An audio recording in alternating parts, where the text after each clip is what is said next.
the Amazon rainforest, the planet's impenetrable green sea.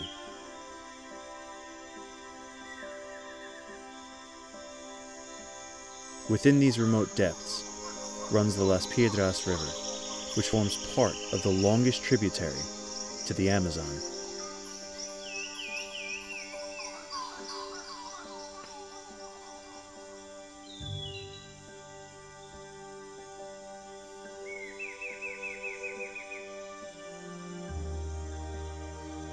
In the jungles surrounding the headwaters of the river, life remains much as it has done for thousands of years.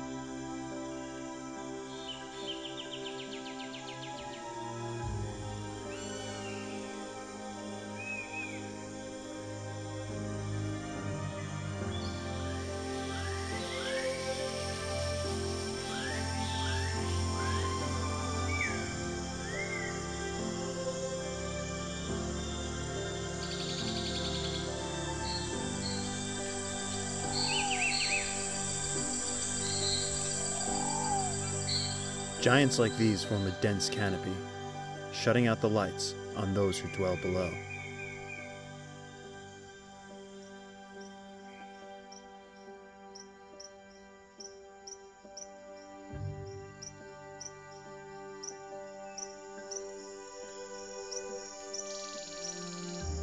But within these dark halls, life can be found in such extraordinary abundance that only a fraction of its members have been counted.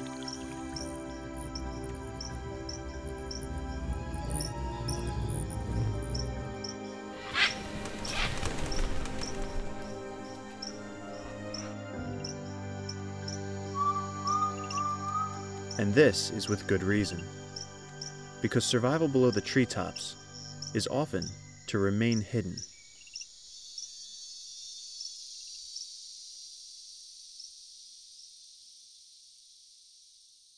And for much of her life, this creature will remain so, curled up amongst dense tangles of vegetation, and rarely moving during the day. Her local name is Osito Oro, which means tiny golden bear. But while she might be both tiny and golden, she is certainly not a bear. She is a silky anteater. But don't let appearances fool you. The claws on her front feet can inflict serious wounds on anything that might try to harm her.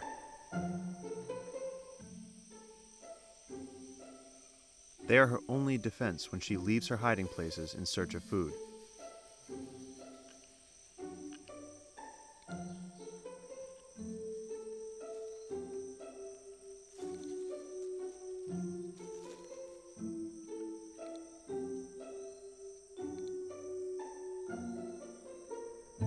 She's sniffing out her prey, and being an anteater, this consists of ants and termites.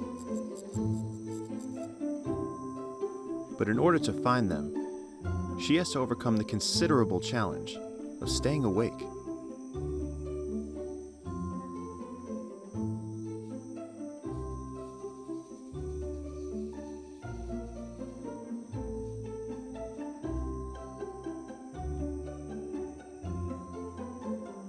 Once she's mustered up the strength to focus on the task at hand, she finds a termite nest and decides that it isn't quite the kind she's looking for.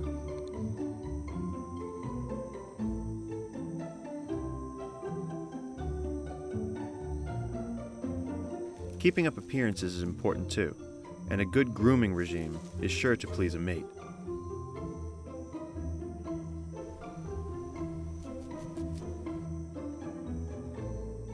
But we still don't know how silky anteaters manage to find each other in such a vast wilderness.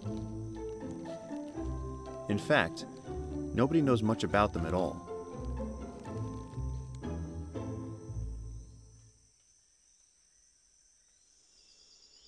But not all animals avoid predation by hiding away in those hard-to-reach places. Many hide in plain sight.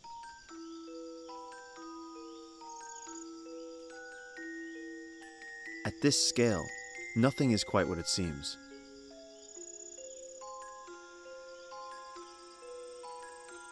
Down to the finest detail, these insects are masters of camouflage.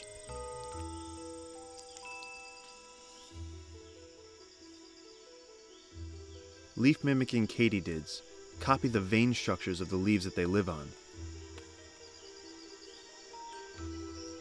Some stick insects even mimic the particular species of moss and lichen that tend to grow from their favored trees.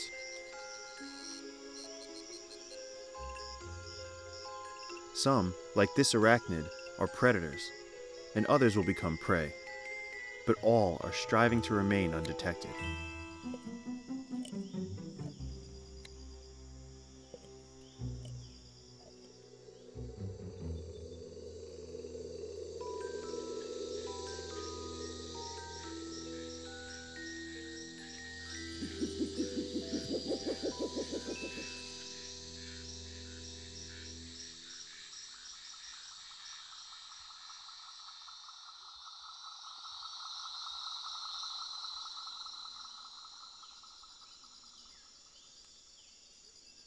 While many animals avoid predators and catch prey by copying the designs of others, these moths have an entirely different strategy. They hide amongst the hairs of sloths and can't be found anywhere else.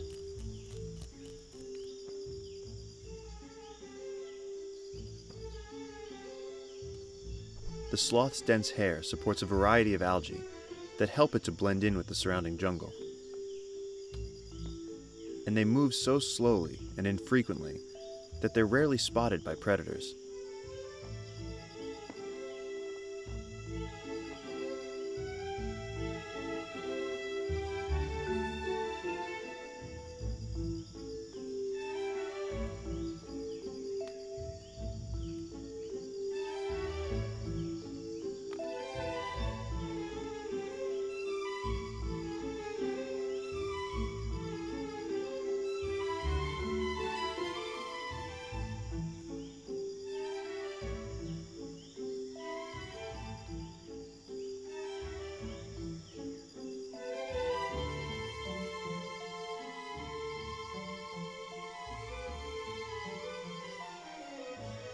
In fact, three-toed sloths spend between 15 and 20 hours of each day fast asleep.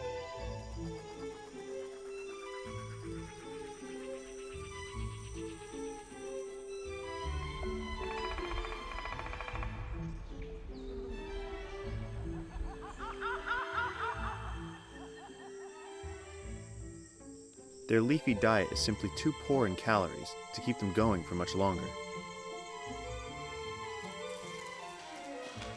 The perfect place for moths to make a permanent home. But hiding away and living the solitary life isn't the only way to stay safe in the jungle. Sometimes, sticking together can work just as well. The tip of this young tree is just soft enough for the probing mouthparts of these tree hoppers to break through and feed on the sap that runs through its veins. Aside from a thin shell, the tree hoppers are completely defenseless. For protection, they've forged an unlikely alliance. These ants are their defenders, and they're paid for their services. Luckily for the tree hoppers, their honeydew, or sugary excrement, is a sufficient reward.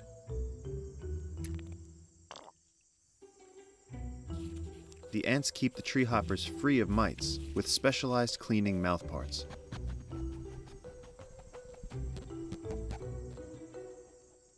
But in this jungle, there's always a little more happening than first meets the eye. There are actually two kinds of tree hoppers here, and one is up to no good.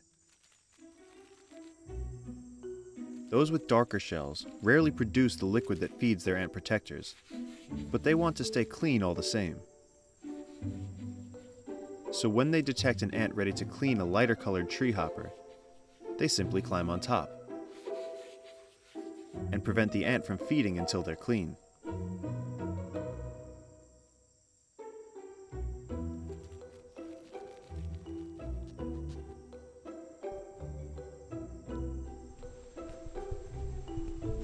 But they're not the only ones up to no good. Smaller ant species that can't offer the tree hoppers any services in return are on the lookout for an unguarded tree hopper and an easy meal.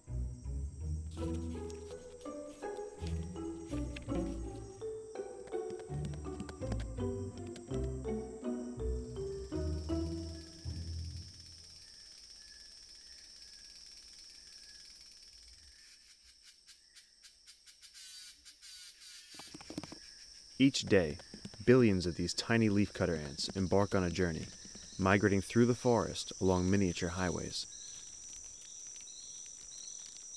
The daily commute is coordinated through a powerful yet invisible chemical messaging system. However, the journey to work can be a hazardous one, and falling leaves often create traffic problems. But these ants are prepared for almost anything. Specialized workers are deployed to remove the blockades. It only takes a handful of ants a few hours to clear a full coating of leaves from the forest floor.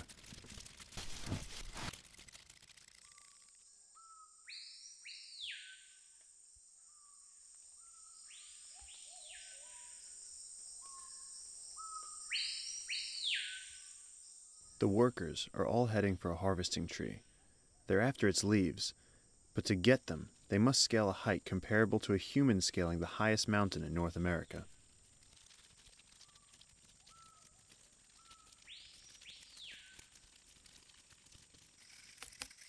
Soon after hitting the summit, they begin to remove segments from the tree's leaves, using jaws that vibrate thousands of times per second.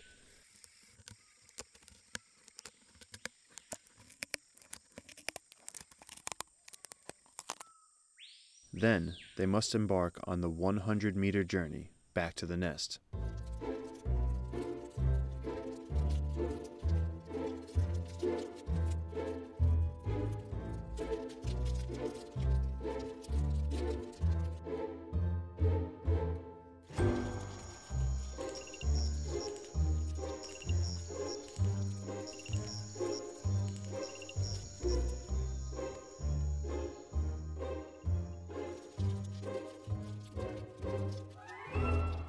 Despite the distance, the whole commute only takes each ant about an hour.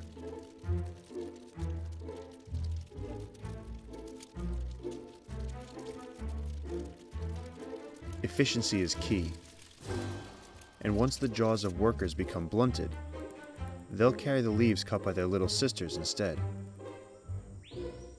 At the surface, their home doesn't look like much, but below lies an underground labyrinth of tunnels stretching 8 meters beneath the forest floor.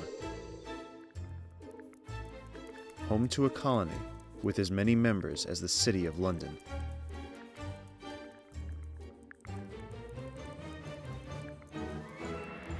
Here in the bowels of the earth, they store their precious leaves and meticulously tend to fungus gardens that sprout from the decomposing vegetation.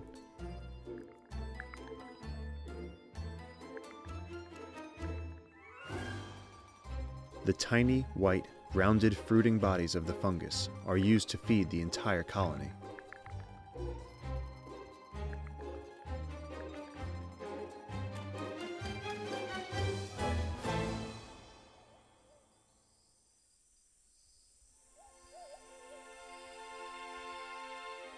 Far from the darkness of the forest floor, the rainforest canopy is bathed in intense tropical sun.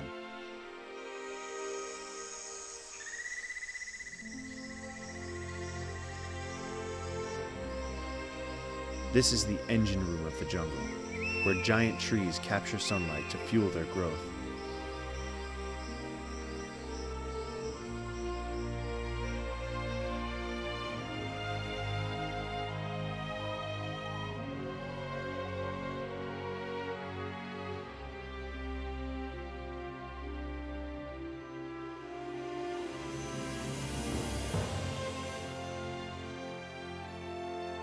Except for the snaking waters of the Las Piedras River, these rainforest treetops stretch unbroken for hundreds of miles.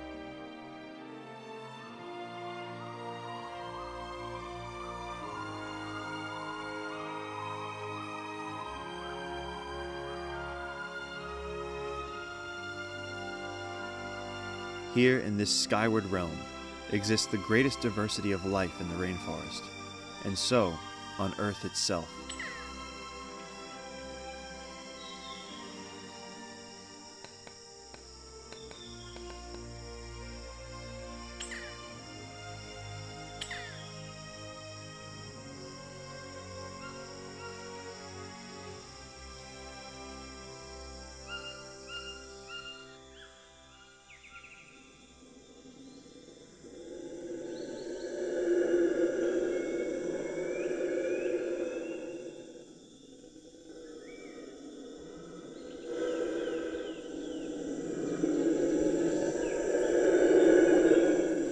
The calls of red howler monkeys travel from miles across the treetops and stake a group's claim to a small patch of trees, where they will socialize and feed on young leaves.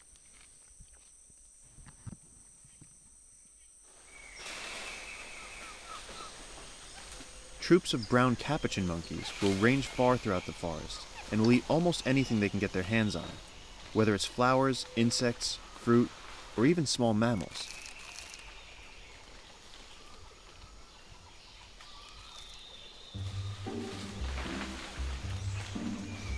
The Capuchins are often tailed by hundreds of smaller squirrel monkeys, who will pick up whatever they leave behind. This unlikely alliance was forged to reduce the risk that a single individual will be picked off by an eagle. The largest of the monkeys here are the spider monkeys. And they are constantly on the move. They follow well-trodden routes that track the shortest distance between fruiting trees. During times of plenty, as many as 100 individuals can be found traveling together for a short time. When small groups meet, new friends are made, and new groups are formed.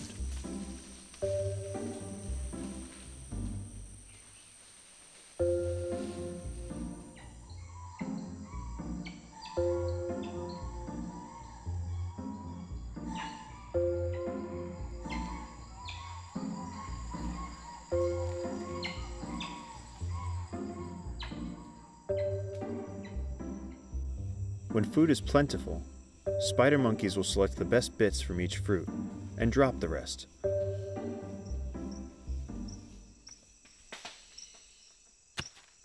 But it rarely goes to waste, as peccaries that roam the forest floor will consume much of what's been dropped.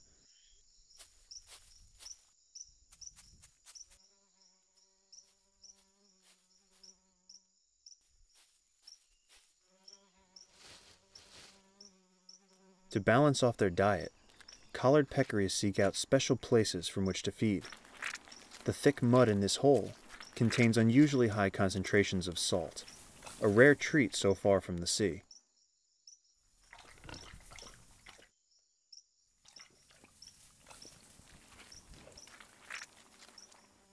Small mineral licks like this one are dotted throughout the forest, and for many animals, they're like miniature oases in a nutrient-poor desert.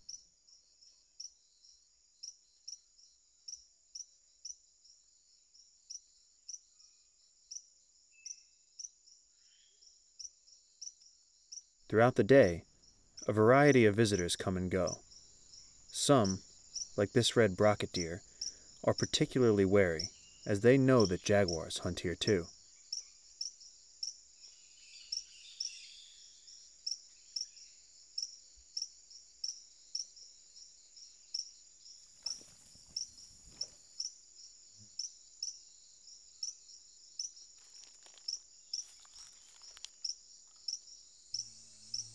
Spix's guans spend most of the day close by the lick, and occasionally venture down to pluck insects from the clay walls. But at the slightest sign of danger, they'll sound the alarm and let others know that it's time for them to leave.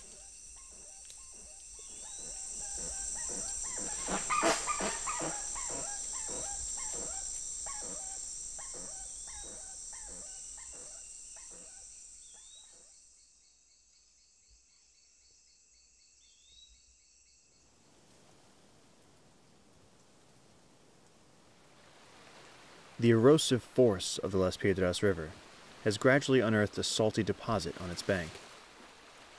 This is the last remains of an ancient ocean that dried up many millions of years ago. Macaws flock here from tens of miles around.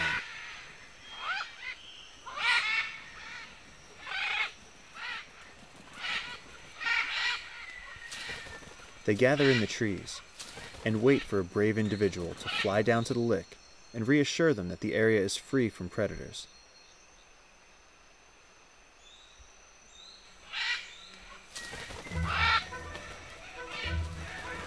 Once a few make it down safely, the rest decide to follow.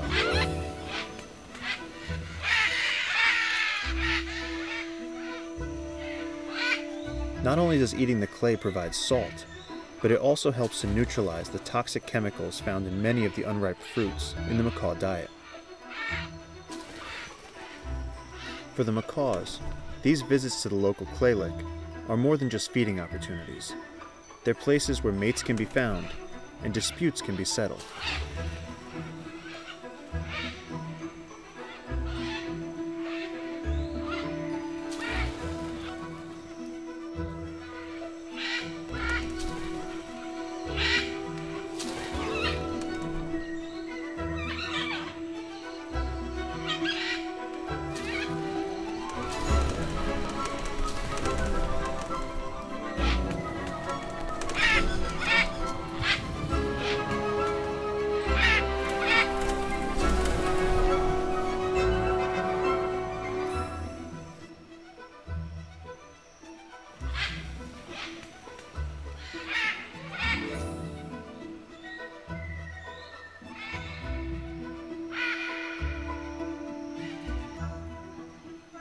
It's nesting season, and high in the branches of a chihuahuaco tree, two macaw parents have enlarged a natural hollow.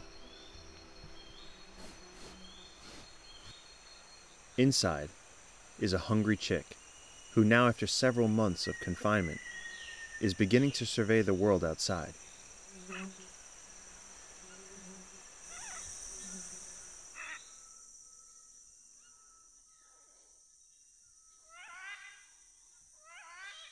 For now, his mother and father must deliver his daily dose of clay, but in a few weeks' time, he'll be ready to fly the nest and follow his parents.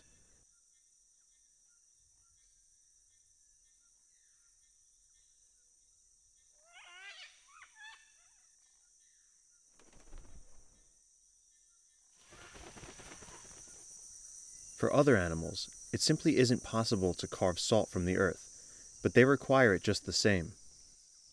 Like the macaws, these butterflies spend much of their time high in the canopy, but every now and again, they too must descend.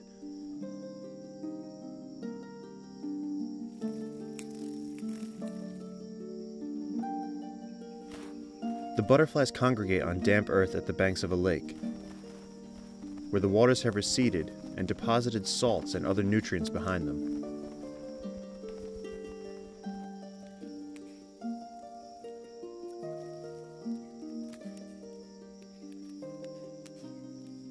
But for butterflies, life in the rainforest can be hazardous at best.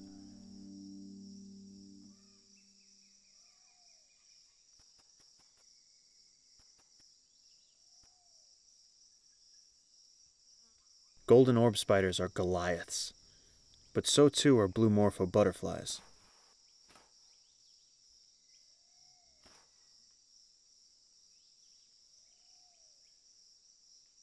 The spider approaches with caution, wary of the butterfly's powerful wings. But butterflies this large don't stay stuck for long.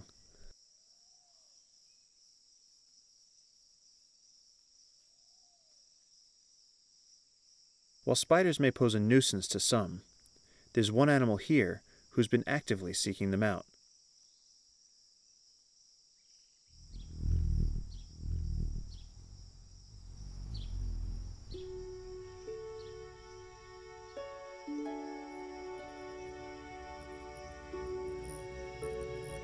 This hummingbird is making her first nest, strung together with spider silk and hung from the tip of a leaf. On each trip, she can carry a single blade of grass or a tangled strand of spider silk. It takes her weeks to finish.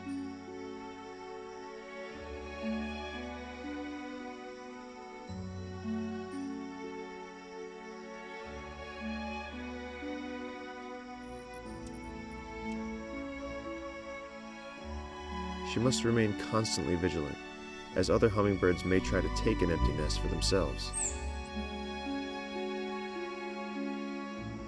Once she's ready, she lays a single white egg, smaller than a fingernail. She may seem exposed, but her nest is positioned so far from the palm stem that only the lightest predator could attack it without falling to the ground.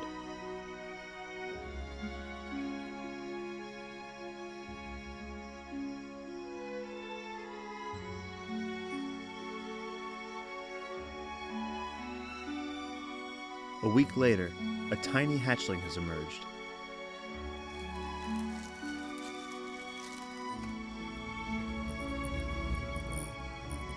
Now she must work twice as hard, as she's feeding for two.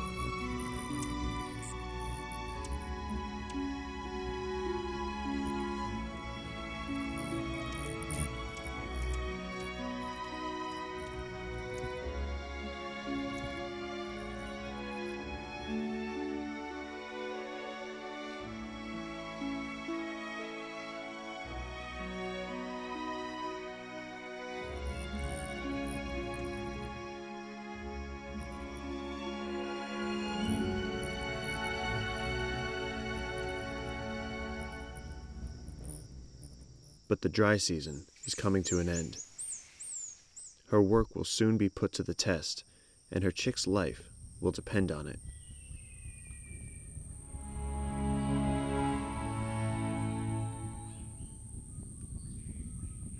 The temperature has been rising for days, and the air has become saturated with moisture. The creatures of the rainforest can feel it.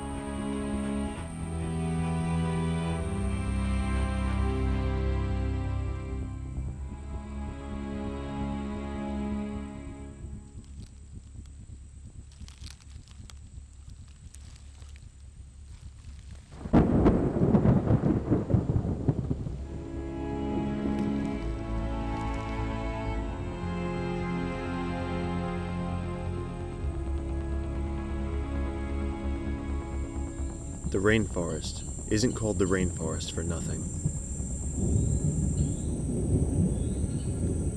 In the Amazon, storms hit with a fury like few other places on Earth.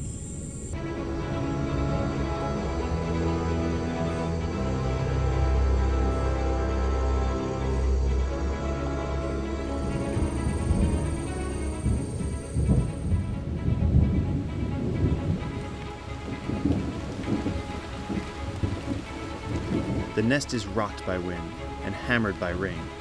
The chick must cling to the fibers that his mother so carefully arranged.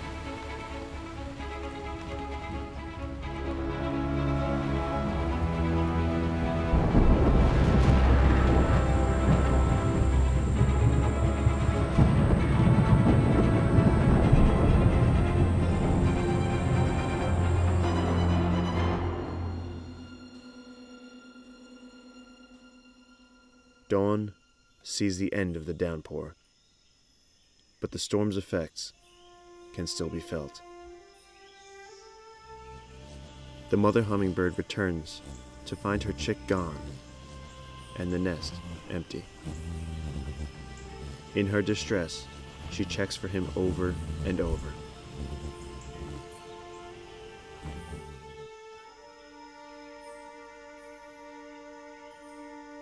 He may have survived, but having been blown from the nest during the night, he's now alone in the rainforest. He doesn't yet know how to find food for himself, so she must find him quickly, or else he will starve.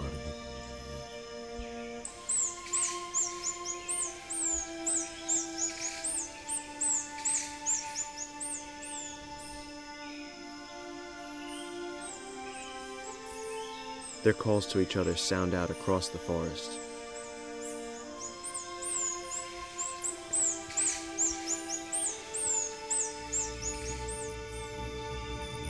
And the two are reunited once again.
the rains have brought new growth to the jungle.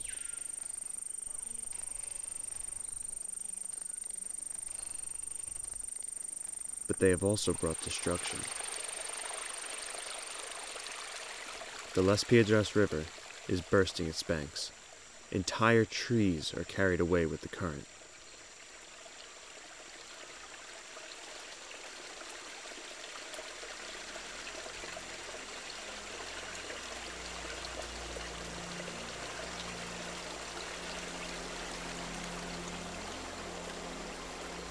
The swelling river surges through the forest.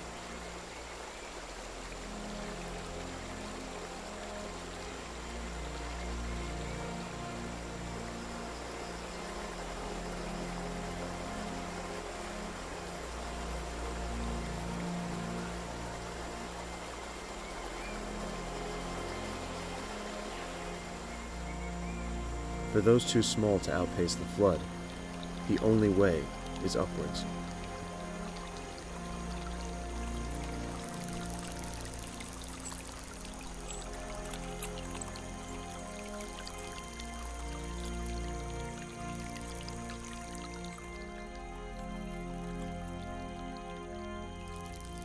Every available inch becomes saturated with life.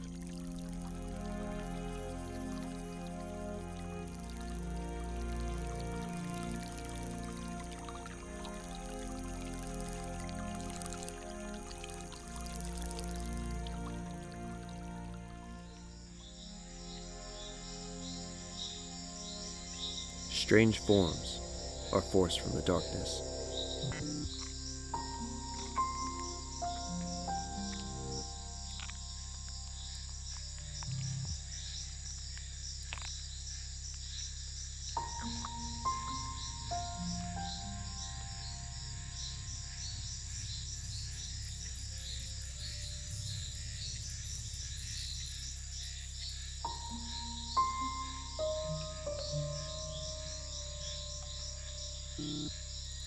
For many, high ground is nothing more than a few floating leaves.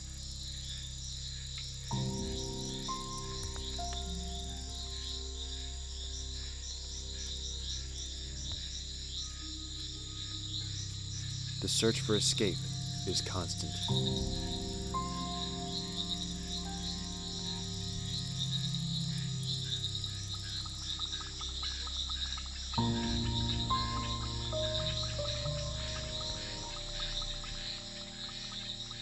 In such crowded conditions, predators are spoiled for choice.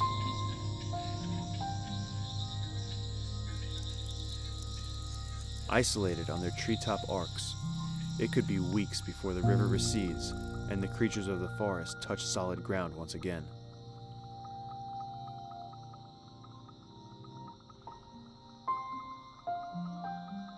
Many were too slow to escape the rising water.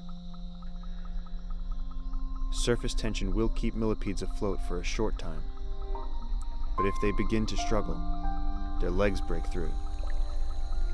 Attempts at escape only serve to seal their doom.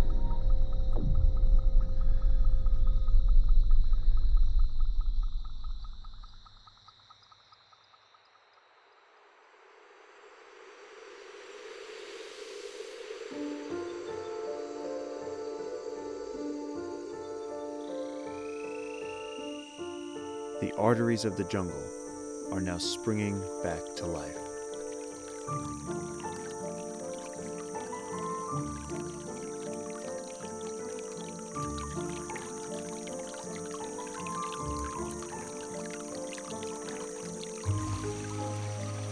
As the waters continue to rise, many creatures once isolated in pools and lakes are now free to move about the jungle.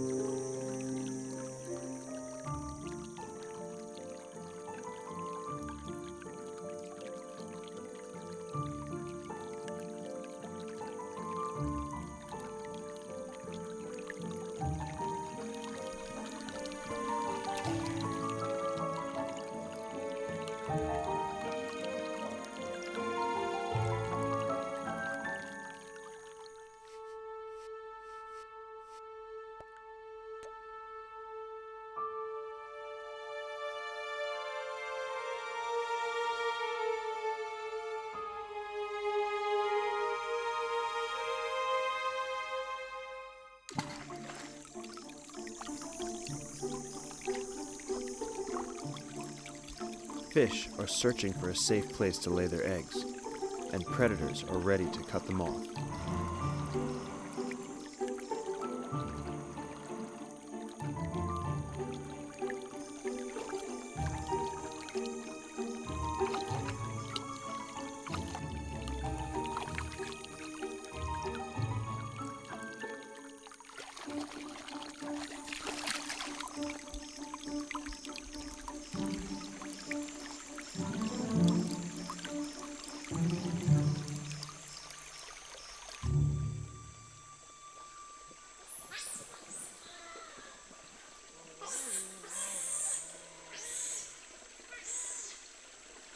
A new chorus is sounding through the depths.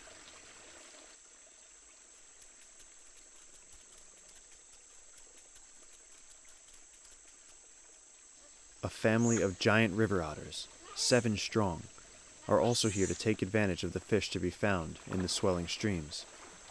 And just as well, because this family has 3 hungry cubs to provide for.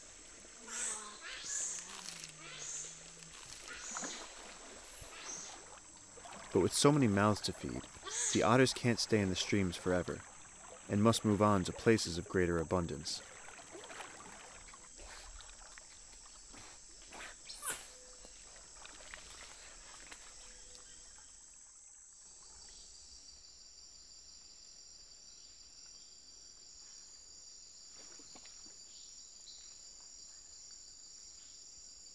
They spend most of their time in vast lakes hidden deep in the forest.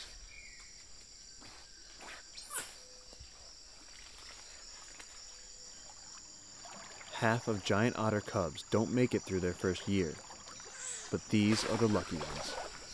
They have made it past the crucial stage in their lives when they're most vulnerable to predators.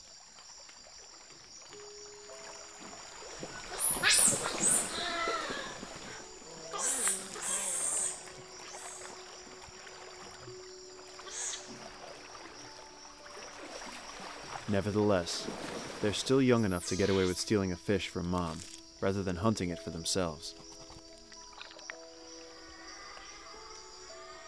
The cubs' jaws still aren't strong enough to dispatch a fish quickly, so they have to keep a careful grip. Sometimes, a live one can be a little startling.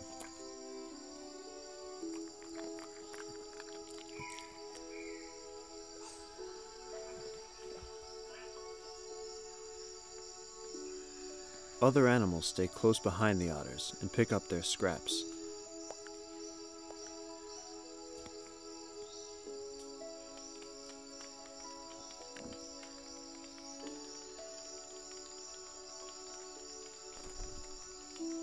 But they aren't welcome everywhere.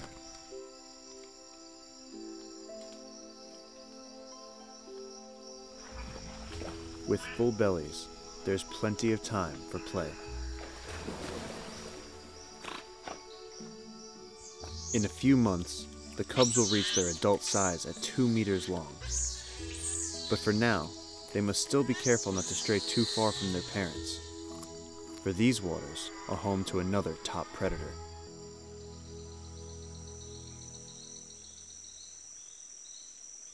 Male black caiman are highly territorial, and this 5-meter-long individual is a new arrival at the lake.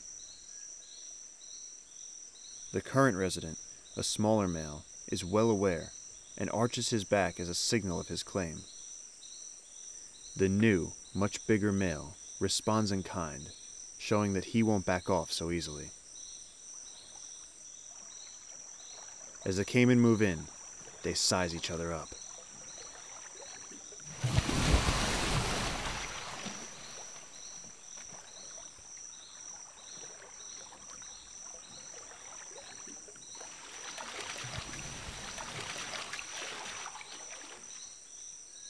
But the smaller resident male wisely backs off, and the intruder succeeds in claiming these hunting grounds for himself.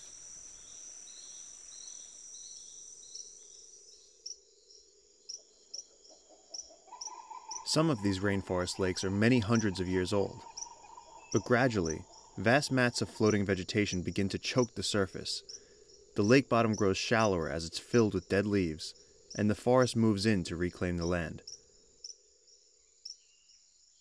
For now, this lake is a haven for wildlife of all kinds.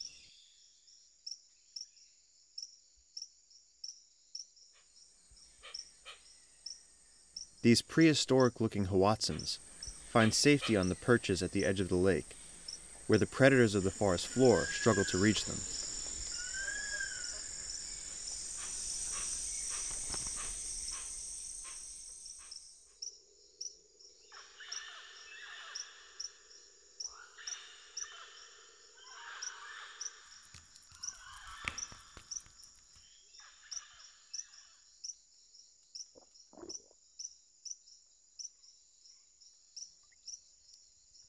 Snakebirds can be found here too. While a low buoyancy submerges their body while swimming at the surface, it also enables them to dive down and spearfish underwater more easily. Prime feeding grounds are often fiercely contested.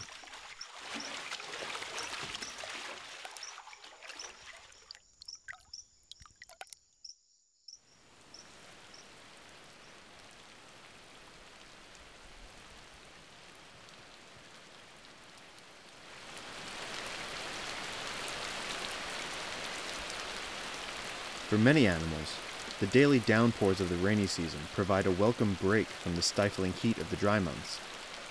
But for some, they pose peculiar problems.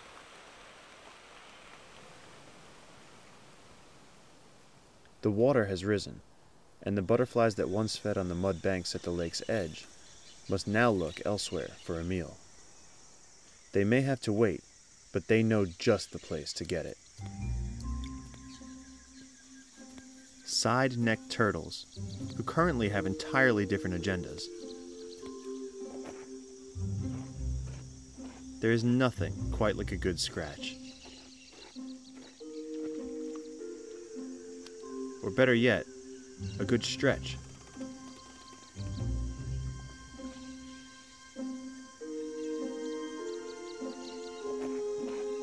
In the rainy season, young turtles must make the most of the brief spells of sun.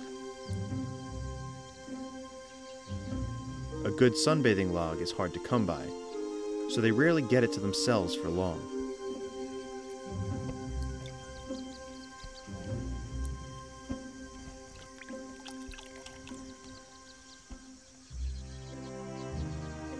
Despite there being ample room for many turtles on the log, a big male won't tolerate his view being obstructed by a smaller one.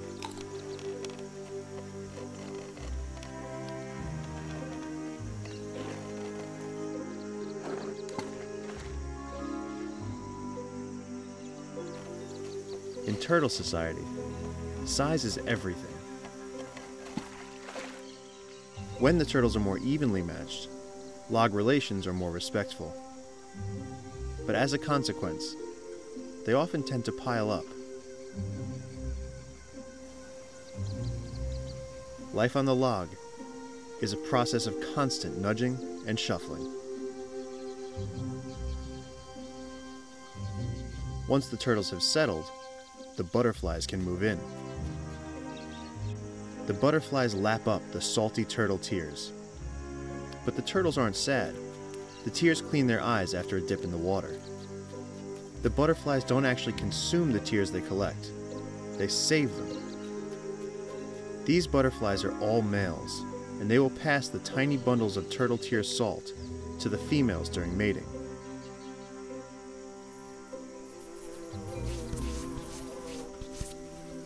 For the turtles, butterflies are just about bearable, but bees aren't tolerated too well.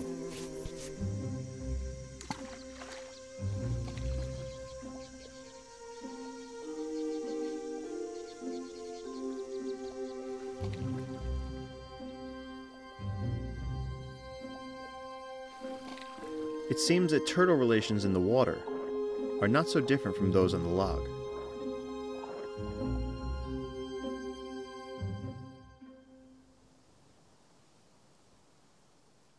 The coming of the rainy season signifies the return of another species. A species so ingenious that, like no other, it has the power to shape the rainforest in its own image.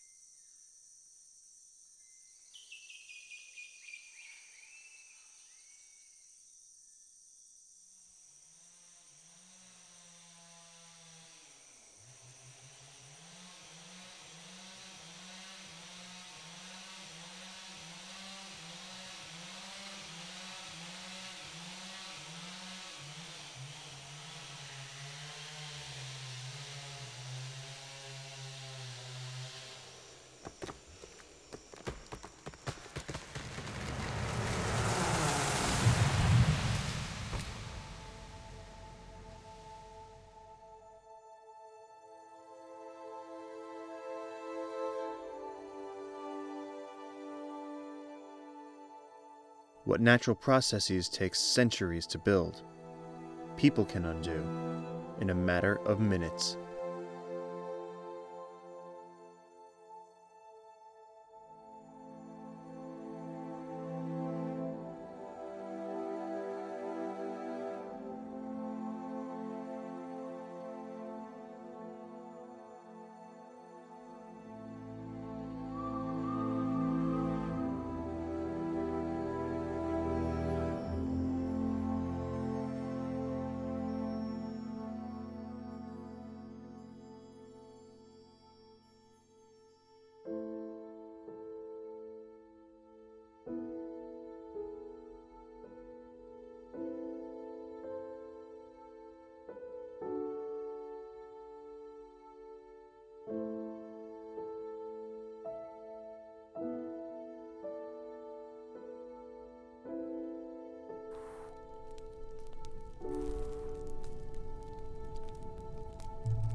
Adelante.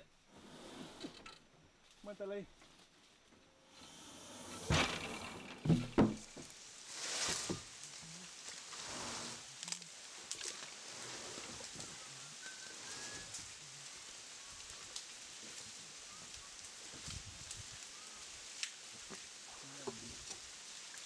Cuidado, gordo.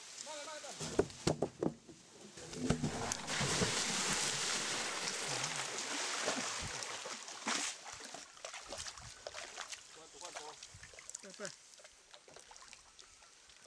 Toma.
Once the rafts are completed, the wood must be taken to the edge of the rainforest.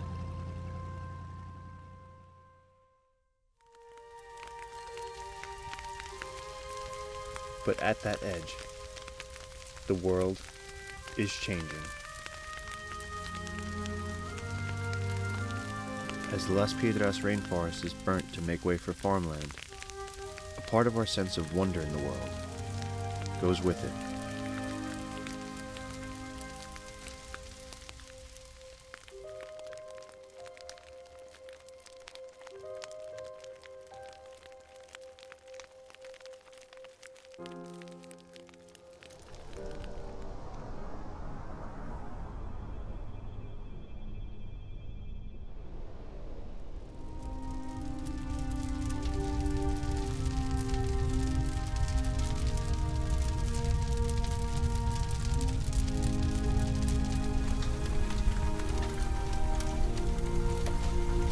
For animals in this rainforest, millions of years have been spent finding ways to cooperate, ways to compete, and ways to survive. Yet these efforts pale in comparison to such a force.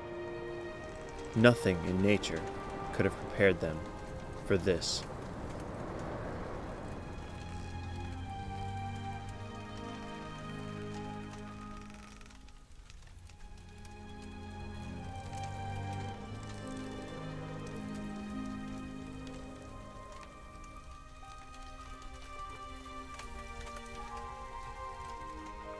The clock is ticking for those mysteries that still remain hidden within the trees, because such wild places could soon be worlds of fiction.